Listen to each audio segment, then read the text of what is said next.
Este podcast ha sido creado por Tolerancia Activa en colaboración con Mundo Ejecutivo. Hola a todos, les doy la bienvenida a Speak ESG, un podcast dedicado a divulgar los retos de la sostenibilidad en las empresas y el gobierno, con la colaboración de las top voces de México y Latinoamérica. Y hoy iniciamos con una buena noticia. En el 2024, o sea, este año, diversas iniciativas en América Latina han logrado reducir significativamente el desperdicio de alimentos en la industria restaurantera a través de la tecnología. Por ejemplo, startups como Chief en México y Planet Oliver en Colombia están conectando restaurantes con consumidores ofreciendo productos cercanos a su fecha de caducidad a precios reducidos, evitando que terminen en los vertederos.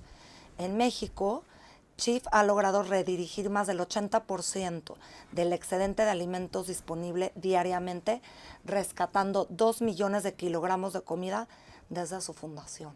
¡Qué increíble! Así es. Y hoy, haciendo honor al gremio restaurantero, tenemos el gusto y el placer de recibir a Gustavo Pérez Berlanga, quien como director de responsabilidad social en Grupo Restaurantero Gigante en México, ha implementado exitosamente iniciativas de sostenibilidad beneficiando a miles de personas en todo el país. Es autor de 3 libros, 2 de ellos de erradicación de la pobreza en comunidades indígenas y otro de prevención del delito. Es conferencista internacional y sus iniciativas de sostenibilidad han sido reconocidas mundialmente. En el 2018 fue nombrado uno de los líderes sostenibles en el mundo por la revista Real Leaders de Estados Unidos y en 2017 como uno de los 10 pioneros en los Objetivos de Desarrollo Sostenible de la ONU. También fue reconocido por su liderazgo por el Instituto de Emprendimiento Social de Hong Kong y en 2023 recibió la medalla Redunirse, que agrupa universidades de 22 países de Iberoamérica. Gustavo es licenciado en Administración y Finanzas y tiene 3 maestrías, una en Mercadotecnia, otra en Responsabilidad Social y una en Alta Dirección por el IPADE. También es doctor en Bioética con mención honorífica por la Universidad Anáhuac. Gustavo, qué gusto recibirte. Muchas gracias por participar en este podcast creado por Tolerancia Activa y impulsado por Mundo Ejecutivo. Primero te pregunto cómo estás. Muy bien, muy contento de estar aquí y muy agradecido con la invitación. Y pues leyéndonos esta increíble biografía, quisiéramos saber, Gustavo, ¿cómo has logrado integrar los criterios ASG a la estrategia de Grupo Restaurantero Gigante y sobre todo considerando los desafíos actuales con la recuperación post-pandemia? En el tema ya llevo más de 23 años. Yo me considero de los que somos de la segunda camada. La primera camada son aquellos que inician en los 90s,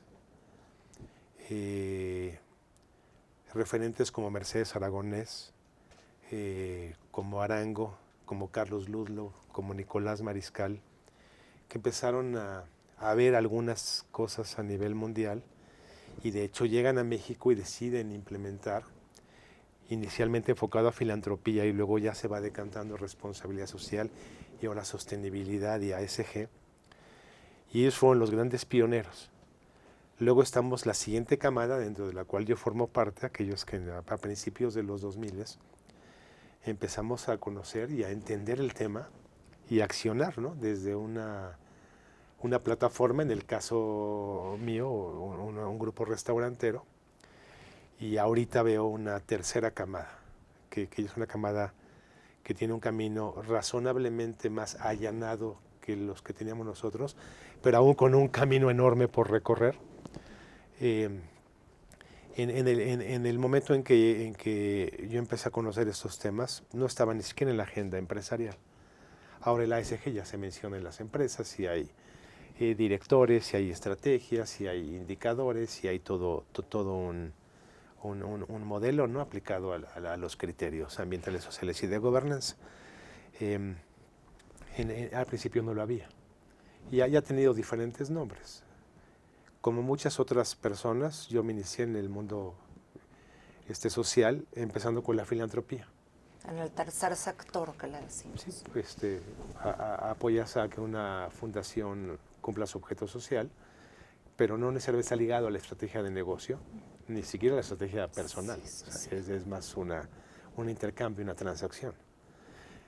Ya va evolucionando y entra el concepto de responsabilidad social y luego ya empieza el tema de sostenibilidad y luego vienen los principios del Pacto Mundial en 2005 que llegan a México, aunque nacen antes, en el 2000, y luego llegan los criterios, los objetivos de desarrollo sostenible en 2015, si no mal recuerdo, y ahorita lo que marca la pauta son los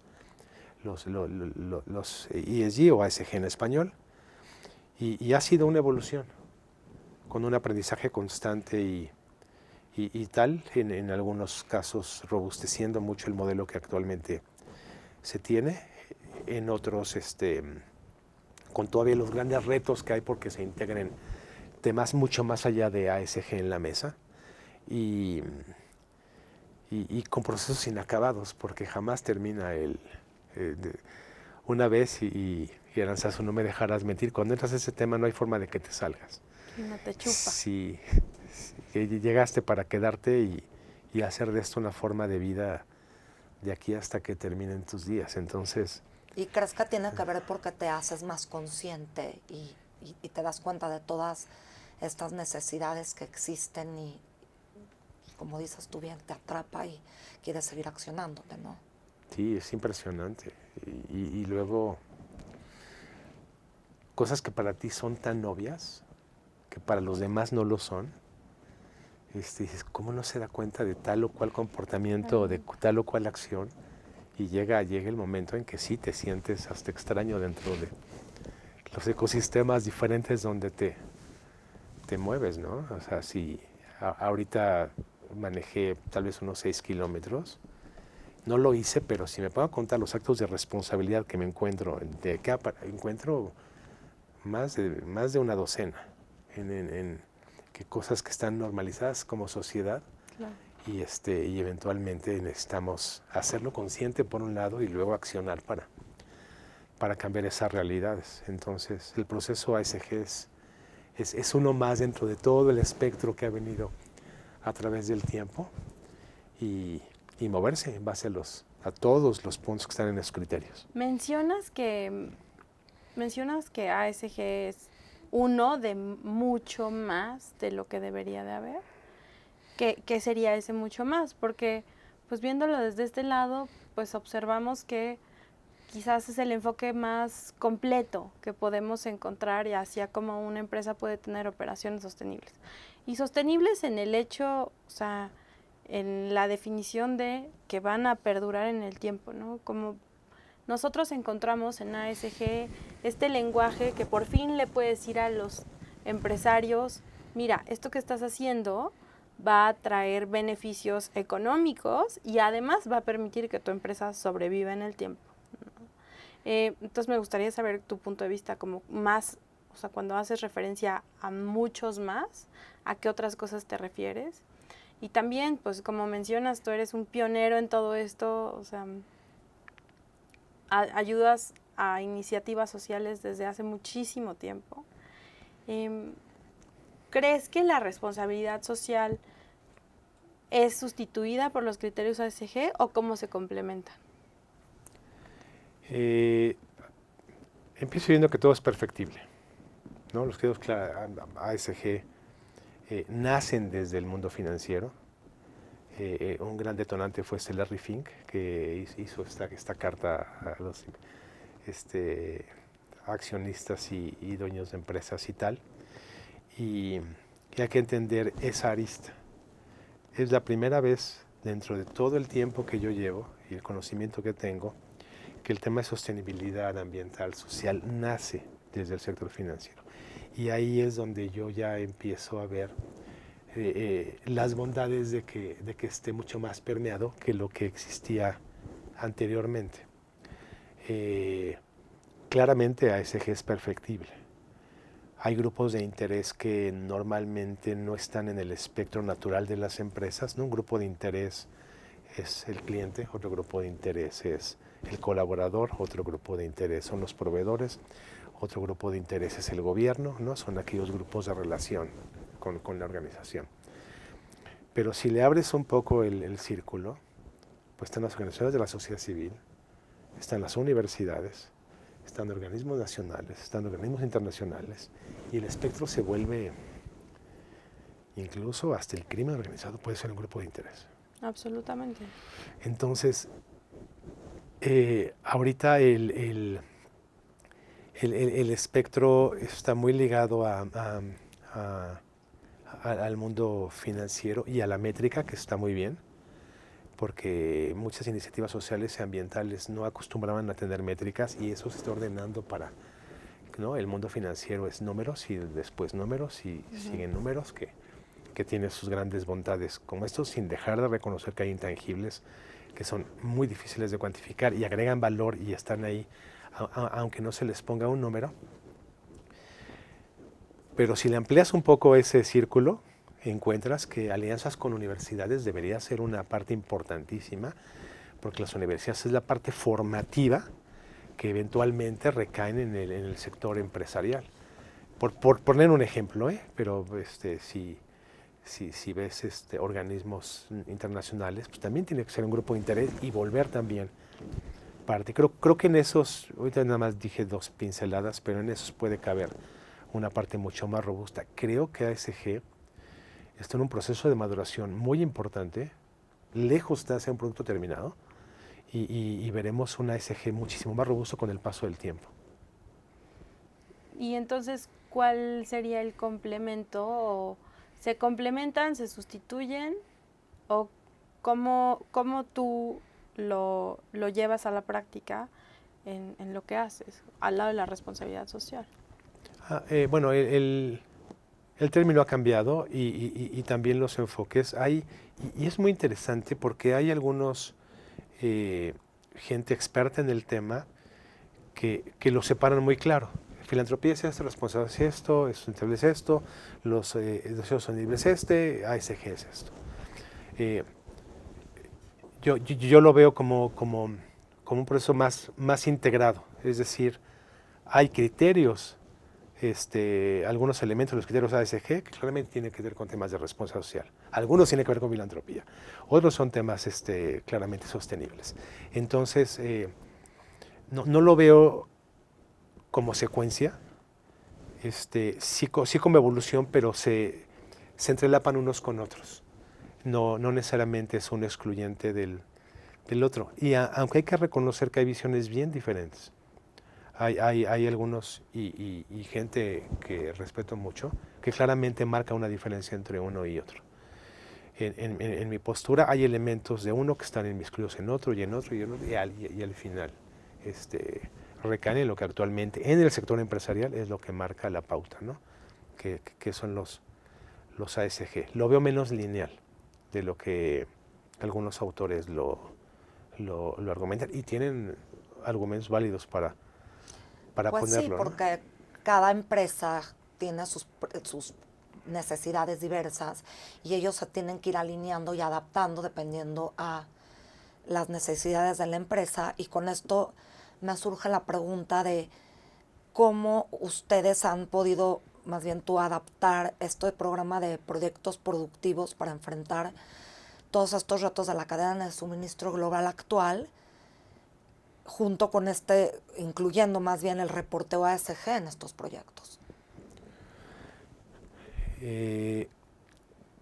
La cadena de valor es importantísima dentro de la gestión empresarial. No fue prioridad inicial, ahora sí ya lo es, porque ya empieza a haber ahí. Yo en algún momento dado, durante casi 15 años, estuve en el grupo de trabajo de sustentabilidad en cadena de suministro de la ONU en Nueva York, con un grupo de trabajo con otras 25 empresas. De hecho, la más pequeña en tamaño y en números éramos nosotros. Y lo interesante era que mis colegas sufrían porque entre su proveedor inicial, el primer eslabón en la cadena, y ellos, puede haber hasta 15 intermediarios, ¿no? Algunos agregan valor, otros no. Dices, es imposible que yo pueda llegar a 15, imposible. Se llama lo que se conoce en inglés como Tier 1, se quedan en el nivel 1. Y algunos le rascan al nivel 2.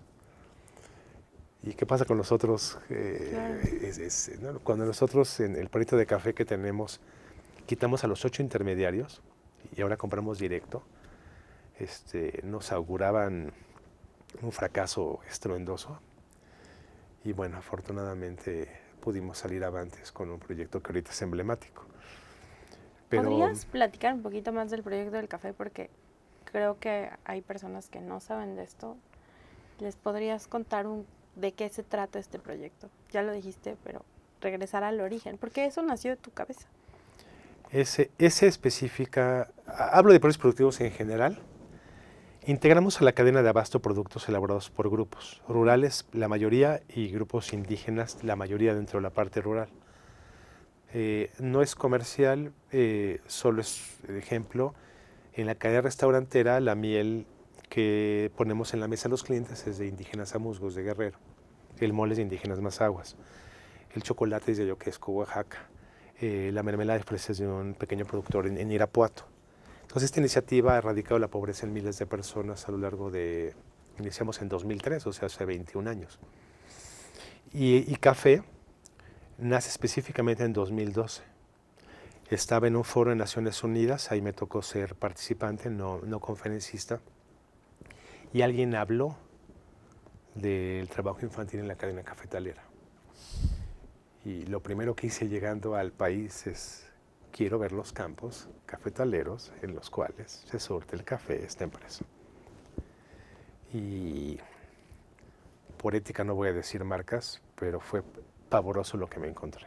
Sí. No los escondieron, pero los encontré más de casualidad que en una investigación, porque no somos detectives, simplemente te vas a donde te llevan y ves lo que quieren que veas. Claro. Pero me tocó verlo. Entonces dije, esto no puede ser, y decidimos trabajar en una comunidad que se llama Talquián, en Chiapas, en la frontera con Guatemala. Fue la más difícil que elegí. De las N que vi, elegí Talquián porque era la más difícil. Dije, si funciona aquí, funciona en todos lados. Entonces, en Talquián, con la cadena tradicional, hicimos un proyecto, no doy detalles, solo menciono que de 3 quintales por hectárea de producción por hectárea, que es un quintal es un saco de 69 kilos, estos que vemos puestos en... Lo estoy diciendo muy simple, es un poco más complejo que eso, pero para que los expertos cafetaleros no me digan, ¿a cuál quintal te refieres si hay 15 quintales diferentes? 69 kilos. Pasaron de 3, en 3 años, pasaron de 3 quintales por hectárea a 18 quintales por hectárea. Incrementaron nada más por productividad 6 veces sus ingresos. Ya no hablamos de comercio justo, esa es otra historia. O sea, aparte de eso, le pagas lo que vale el producto, más allá de lo que marca la bolsa de valores y los futuros del café, que se negocian por muchos meses en anticipado. Entonces te das cuenta el primer cambio, que es el nivel de ingresos. Luego ya tienes que ver lo que hacen con el dinero, porque el dinero puede ser una bendición o una maldición, depende qué uso le das. Entonces, pues ya ves el tema de educación, vestido, vivienda, salud, alimentación. Y ya fue tan exitoso que hizo un caso Harvard de eso. 3 años después ya éramos caso Harvard, íbamos a Boston cada año en el verano a platicar con chicos de maestría de Harvard. Y en 2016 decidimos quitar a todos los intermediarios e irnos directo. Y fondeamos una cooperativa, luego fondeamos la segunda, independizamos a un líder de proyecto para que organizara el grupo. Inició con 20, luego 40, ahorita son 150 y ahorita estamos en 21 comunidades que recolectan, entregan en la bodega de la cooperativa. La cooperativa hace un proceso que se llama beneficio seco, los lo entrega a nosotros y ahí no hay nadie en medio. Y como no hay nadie en medio, todo ese diferencial regresa al pequeño productor. Claro. Entonces se da el círculo virtuoso extraordinario, ¿no? Si yo si yo fuera un independiente que quisiera hacerlo, me costaría mucho trabajo.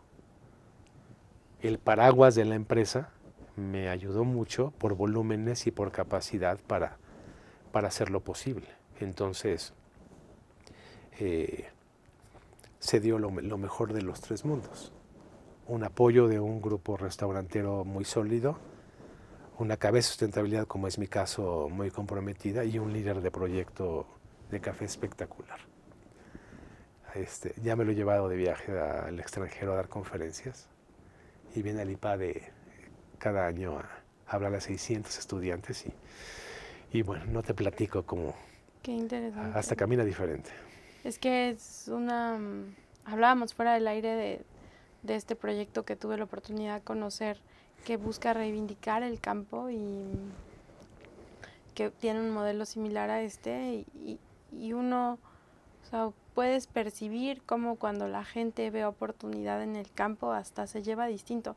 Me llama mucho la atención cómo aquello que nos da de comer es lo más, como lo más visto hacia abajo, ¿no? Como sin darle la relevancia que tiene en el cotidiano de nuestras vidas, ¿no? Tú vas y pides una taza de café, al lugar que sea, en cualquier parte del mundo. Piensas si le vas a poner azúcar, si le vas a poner crema, si lo vas a hacer capuchino, si es un express cortado doble.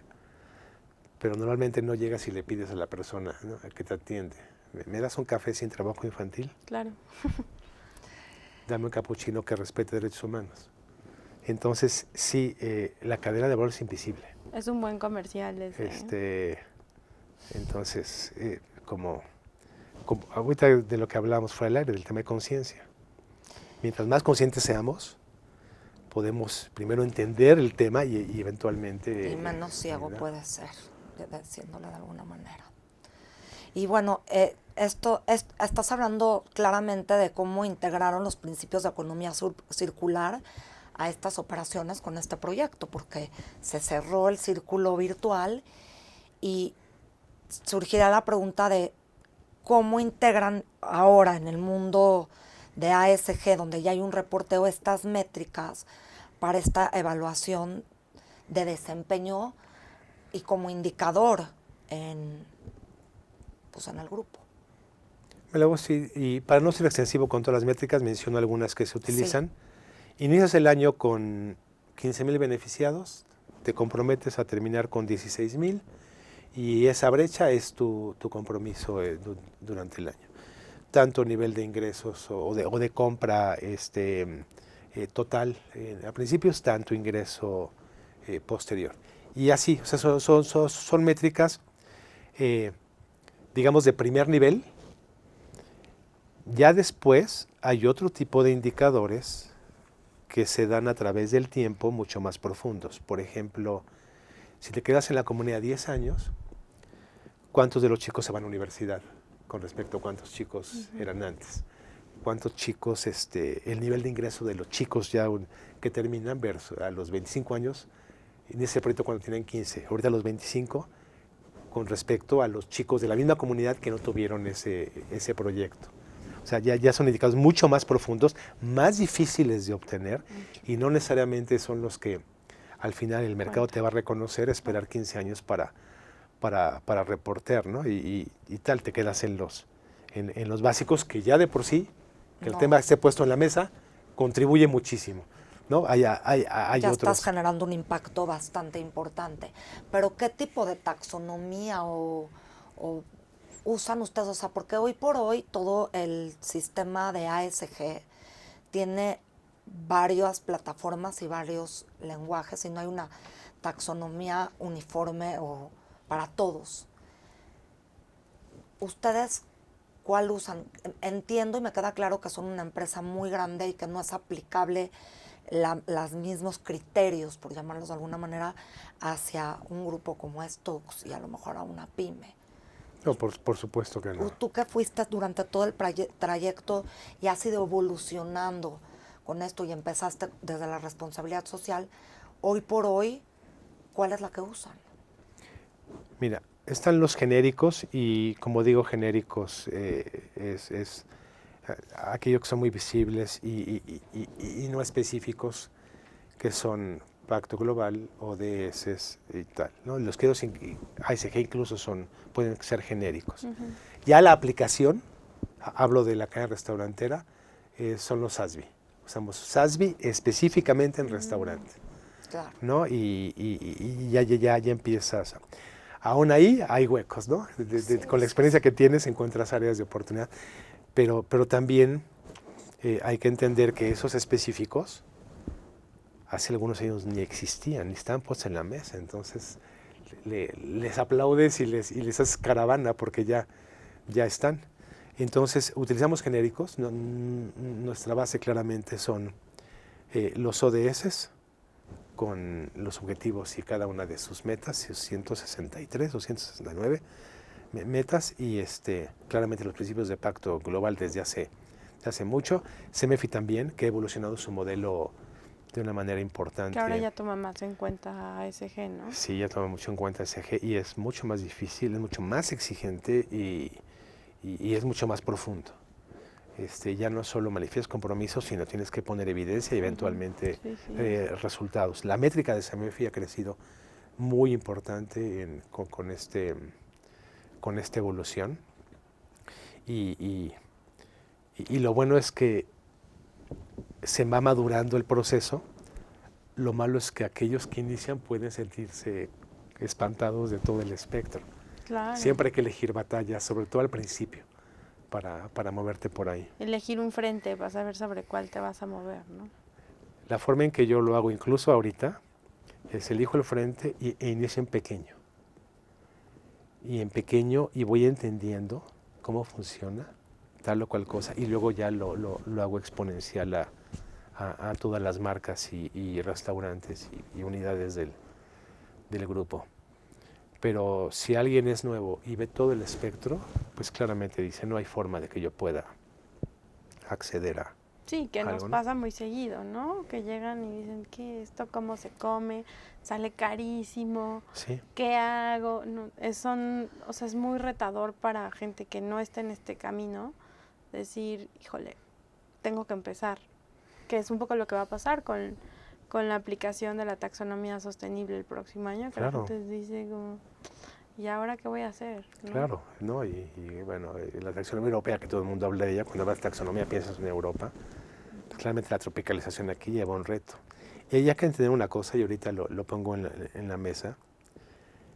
Los temas sostenibles no son naturales en las empresas.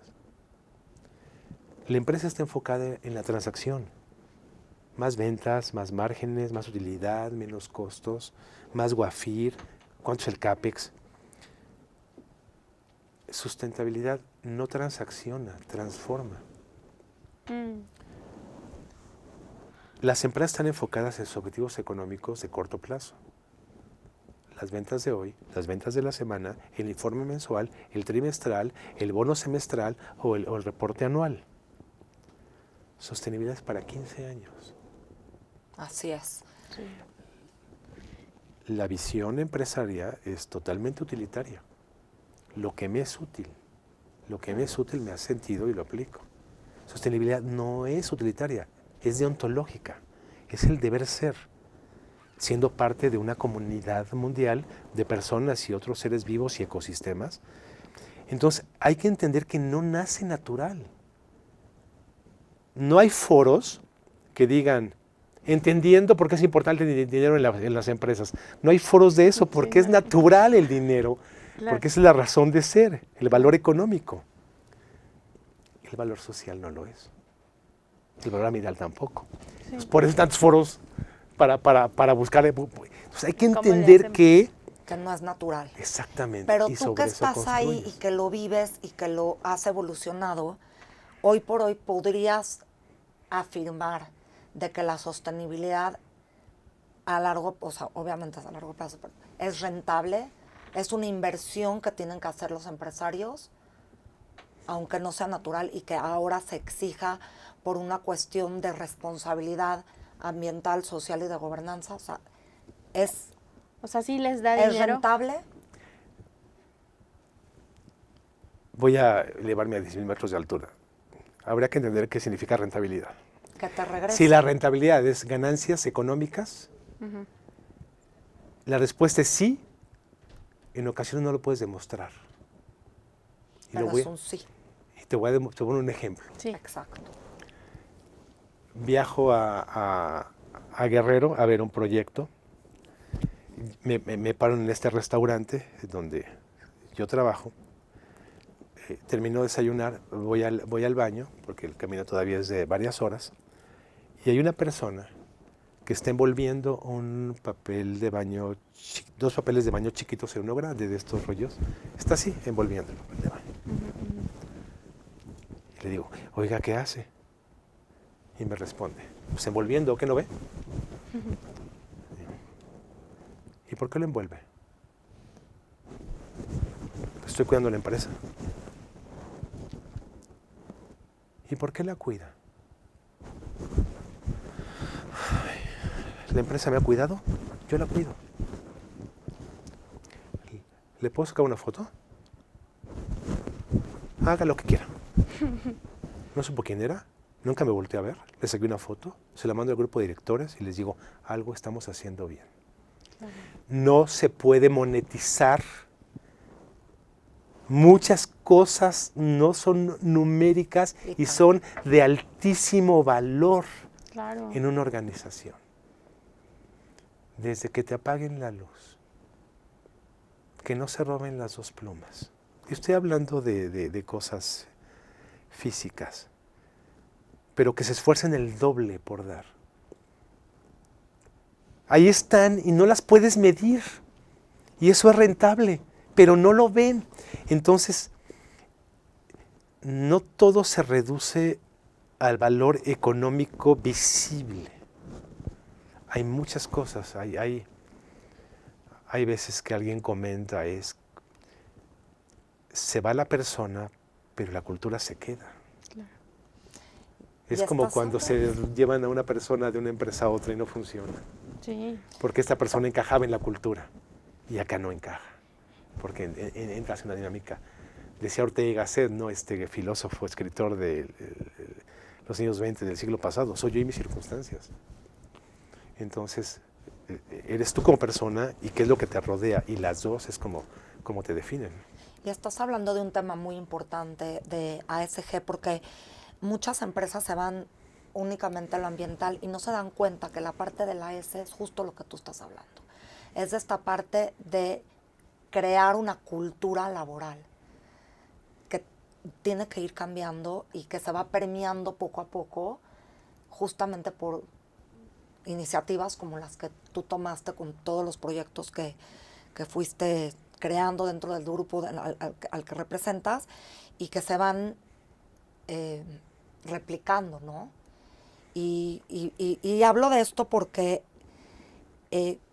yo quisiera saber, dentro de toda tu experiencia, cómo están gestionando todas estas expectativas que potencialmente se pueden volver objetivos ASG. En el grupo en el que yo estoy, que es donde tengo la mayor experiencia, hoy hubo una sesión de una de las 4 de estas grandes marcas consultoras, y el grupo ya rebasaba las 70 personas escuchando eso. Entonces empieza a permear. Wow. Sea utilitario o no, ya empieza el tema a ponerse ahí. Entonces empieza es que sí es rentable. Sí es rentable, bajo el entendido de la rentabilidad de un espectro mucho más amplio que el simple valor económico en un periodo de tiempo determinado, generalmente a corto plazo.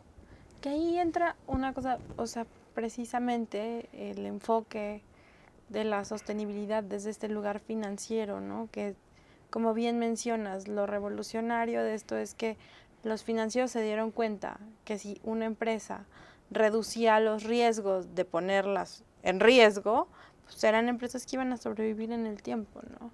Ahí también vale la pena mencionar, como me queda claro que tienen todo este corazón metido en la gente. O sea, yo sí lo podemos decir porque estamos en un podcast. O sea, yo de verdad, genuinamente voy a talks, pero porque me sé toda esta historia y me sé toda esta narrativa porque he tenido la suerte de poder escucharla de ti, ¿no? Pero cómo van integrando pues los otros factores externos. Estamos en una crisis hídrica, o sea, ¿cómo le están afectando a los cafetaleros con los que trabajas, especialmente en Chiapas, la falta de lluvias o el exceso de las mismas, ¿no? ¿Cómo se están adaptando a este proceso de resiliencia que va a ser indispensable para la supervivencia? Sí, de acuerdo. O sea, no puedes atender solo un espectro, digamos el social, y descuidar todo lo demás, porque eventualmente queda el tema incompleto. En el caso de nosotros, igual que el de muchas marcas, dijiste una palabra clave, es manejo de riesgos. En muchas ocasiones lo haces por estos temas, por manejo de riesgos, a veces por oportunidades de mejores tasas en préstamos y tal, pero otra, el riesgo de que no cumplir alguna normatividad, o que el cliente te castigue por tal o cual cosa, o que te venga una penalización por ABC. Entonces, el manejo de riesgos es un factor muy importante por los cuales muchas empresas lo hacen. No iniciamos así nosotros, pero hay que entender, reconocer que es utilitario, ¿no? Lo hago para disminuir mis riesgos. En el tema ambiental nosotros lo dividimos en tres: la parte de energía, la parte de agua y la parte de residuos. Y con eso, que es muy común en las empresas, ¿no? Y energía, pues ya te vas a gas, ya te vas a emisiones, ya te vas a electricidad, y ahí vas, y luego te vas a energía renovable, y luego la compensación, y igual de agua, con equipos eficientes, y con tecnología diferente, en fin, cambias procesos. Y residuos, si hay salida en banco de alimentos, o si hay salida en separación, valorización y venta para reuso de tarimas de madera, cartón, papel, aluminio, PET, etcétera, o si la parte orgánica se puede hacer energía, o las cáscaras de naranja, pectina. ¿Ustedes hacen eso? Hacemos banco de alimentos, sí separamos, valorizamos y vendemos. Todo el aceite vegetal usado se recicla y se vende a un proveedor que lo hace biogás y lo utiliza en transporte público. Y creo que hay otras salidas, que habrá que actualizarse para estar seguro la salida pero sí, muchos litros de aceite vegetal usado al año. Ya hay otro que nos falta, por ejemplo, la cáscara de naranja. Ha sido complicadísima una salida social, ambiental y económicamente viable. Ese sería como que uno de los grandes temas. Equipos más eficientes, eso es otro. Cambio de procesos. O sea, siempre hay espacio para... Se ha avanzado mucho, aún así, pues siempre hay espacio para lograr eficiencias y eventualmente reducir incluso bonos de carbono. Cuando ya no hay forma de que puedas reducir más, pues entra el último, y no es con el que inicias, es con el que terminas. Cuando ya no puedes reducir nada más, pues te vas a bonos. Si compramos nosotros bonos de carbono también, a Banco de Alimentos de México y Banco de Alimentos de Perú. Pero si te me dijeras, ¿qué tienes? Tengo una lista de 40 cosas. Y me preguntas, ¿qué te falta? Tengo una lista de 40 cosas. O sea, claro, siempre hay espacio, ¿no? Y esto nos hace, bueno, a mí me hace pensar mucho en que te decía al inicio que Tolerancia Activa nació buscando hacer estas intervenciones. El enfoque, pues, o sea, las grandes empresas tienen a las Big Four, ¿no? Pero hay todo un ecosistema financiero en México que realmente necesita de estas cosas. No necesita, pero sería súper valioso que las tuviera, porque pues es ahí donde realmente se detonaría el cambio, ¿no? Y no estoy hablando de la pyme de 3 personas, estoy hablando de una empresa que tiene 200 empleados, pero es una cosa, o sea, que llegamos y entonces el trabajador que no forma parte, porque muchas empresas son familiares, de la familia, pues dice, sí, a mí sí me encanta, pero tenemos que hablar con los dueños. Y entonces hay como, yo escucho lo que cuentas y pues me queda claro que esto es una iniciativa que viene desde arriba hacia abajo. Desde tu perspectiva, ¿crees que hay forma de que esto se pueda operar sin la bendición de todos los de arriba? Sería imposible, ¿no? Ahorita no lo veo. El tomador de decisiones último es el que tiene que estar súper convencido y luego ya permear. Si no, no lo veo. Serán más esfuerzos aislados que una estrategia integral. Pues sí, así funcionan las jerarquías a nivel Pues mundial sí. a lo largo de la historia. Exacto. Sí. Pero ¿cómo ajustan entonces la estrategia del negocio para equilibrar los objetivos financieros con los impactos sociales y ambientales que hablábamos antes de esto, que tú decías de que, pues sí, o sea, que vimos que sí es rentable y que no es medible, pero que al final estas empresas pues lo quieren ver en su parte financiera? O sea, ustedes, bajo su experiencia, ¿cómo hacen este ajuste pues para tener pues también esto? El grupo ha invertido una cantidad importante de recursos para ir transitando, sobre todo en los últimos años, en el tema de entendimiento. Una de las grandes cosas que veo que se hace bien es que todo ese conocimiento se está depositando internamente y eventualmente ya interno, cuando tengamos una parte muy robusta, podremos accionar nosotros La siguiente. independiente. Pero sí ese hay un tema inicial de inversión desde capacitación, desde Eso es lo que te quería preguntar. un diagnóstico. Si te tuvieras que decir los pasitos a seguir, ¿cómo los numerarías? O sea, primero capacitación, o sea, ¿cómo sería la línea? Y te hago esta pregunta así, como si fuera un recetario de cocina, porque justamente para nuestros escuchas, que este podcast está muy dirigido también a pequeñas y medianas empresas para que puedan entender el lenguaje, entiendan lo que es la sostenibilidad y cómo transitar a este universo tan grande.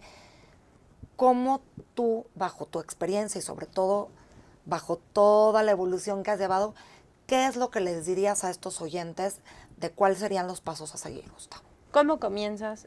¿Cómo te inicias en la O sea, sostenibilidad? ¿cómo empiezas? ¿Qué haces? ¿Qué es el paso 1? Es el proceso de planeación estratégica, que es dónde estoy, dónde quiero estar y lo que voy a hacer para llegar a donde quiero estar. Pues primero te diagnosticas dónde estoy. Económicamente, ¿cómo estoy? Soy rentable, tengo la suficiente solvencia, un flujo de caja adecuado, genero la utilidad, reinvierto, o sea, ¿cómo estoy en la parte económica? Porque nadie piensa en sostenibilidad con el estómago vacío. Claro. Absolutamente. Y si el empresario el emprendedor se va a dormir en la noche pensando que no tiene para pagar la nómina siguiente, Sí. el tema, Se cae. primero tener una relativa tranquilidad de que puedes iniciarte en los temas teniendo una posición relativamente estable. Luego haces tu inventario social con tus grupos de interés.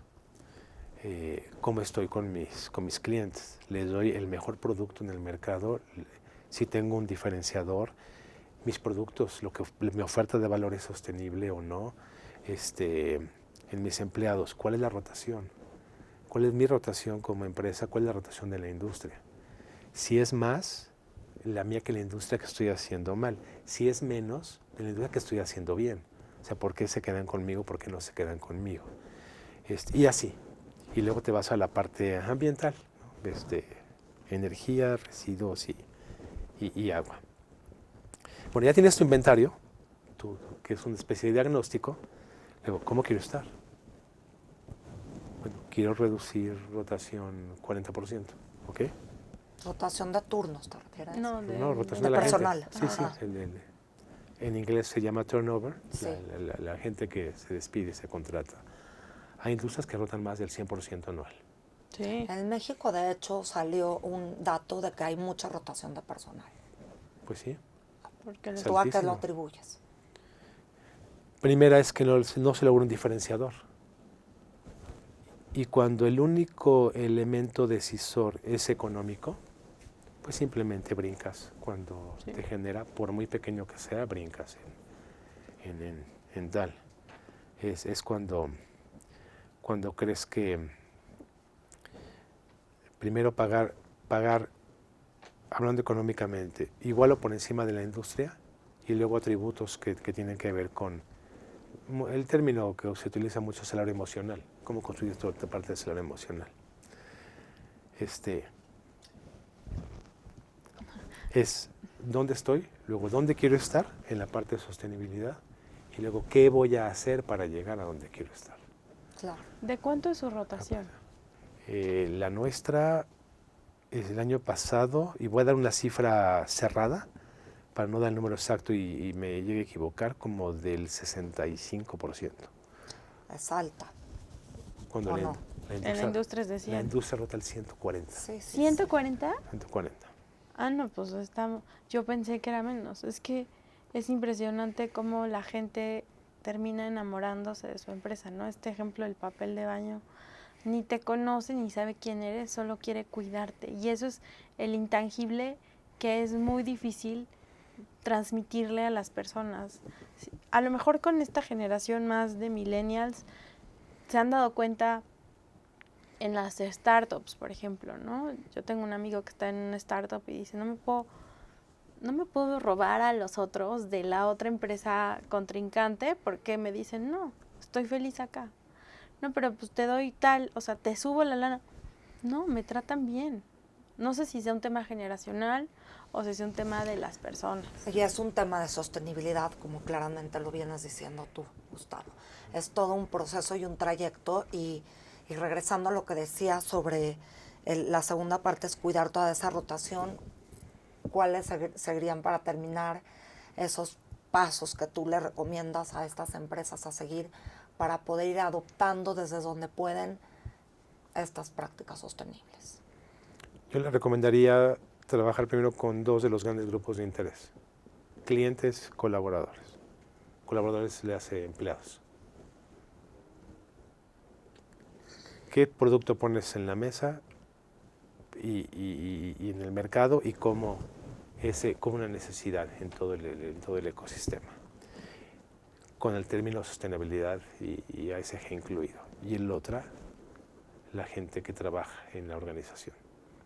Hay marcas que los cuidan mucho y hay otras marcas que los cuidan menos. Sí. Hay cualquier cantidad de estudios que demuestran que cuando el colaborador se siente cuidado, atendido, respetado y tal, eventualmente es más productivo, es más feliz y la empresa tiene mejores resultados. Pero en algunos lugares se ve como un recurso más. Y lejos de ser un tema para cosificación. Porque no tenemos, si algo tenemos los humanos, es que no somos lineales, tenemos cualquier cantidad, ¿no? Tenemos una parte inteligente, pero también tenemos una parte emocional muy, muy fuerte, que esa es un elemento importante en las generaciones actuales, ¿no? Y lo veo con la gente de generaciones, o cuando doy conferencias dentro o fuera de México, de cómo el componente emocional fue una parte bien importante del aspecto de decisión, sí. Oye, Gustavo, y ya para finalizar, desde tu experiencia, ¿cuáles son los retos de sostenibilidad que ves de aquí a 5 años? Hay un reto climático brutal. No hay más que ver las cifras. Si no tienes la inteligencia emocional, entras ante presión, porque sí, las cifras no son lejanos a alcanzar la cifra de 1.5 grados que marcó la ONU. No se va a cumplir, de hecho. No.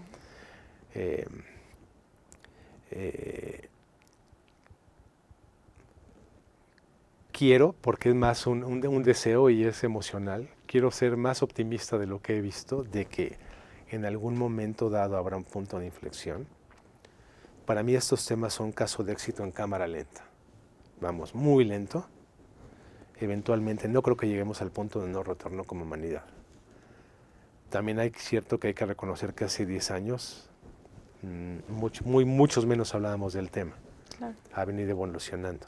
También hay que reconocer que eso no es para cantar victoria, que hay una mayoría abrumadora que los temas no lo entienden y no les interesa entender. En la parte social, sí, el cambio de conciencia. Hay algunas sociedades que son excepción, que son ejemplo mundial, pero hay otras que están muy lejos de, primero que lo entiendan y luego que les importe el tema, y el tercer paso es que accionen, ¿no? Por eso aplaudo foros como este y plataformas como esta, porque ponen el tema en la mesa y no sé cuántos sean, pero si son 2,000 bienvenidos y si son 20 bienvenidos, porque el tema... ¿Puedo dar una anécdota? Por favor. Me tocó premiar en un premio, y no doy detalles, a los restaurantes más sostenibles de México. Y antes había 200 empresarios de la industria restaurantera. Antes de eso hubo una conferencia, y cuando termina la conferencia y entramos los jurados a premiar, se sale... De los 200 se quedan 20. Y mi esposa, que estaba en la sala, cuando bajó me dice, ¿por qué no te frustras? Le dije, ¿por qué no le hablo a los 180 que se fueron? Le hablo a los 20 que se quedaron. Y ese es mi espectro. Entonces, la gente que va a escuchar este podcast es gente interesada, y les digo que lo necesitamos. No importa si eres universidad, si eres emprendedor, si eres empresario, si eres sociedad civil, si eres gobierno, te necesitamos como sociedad, ¿no? Qué bonita manera de cerrar este podcast, y invitar a todos los que nos escuchan a poner estos temas en la mesa, y pues nos despedimos. Sí, Pues así sean 1, 20 o 100. Les agradecemos por estar aquí. Muchas gracias por sintonizar a Speak ESG Podcast. Nos vemos en el próximo episodio. Les recuerdo que estamos disponibles en Apple Podcast, Spotify y YouTube. Muchas gracias.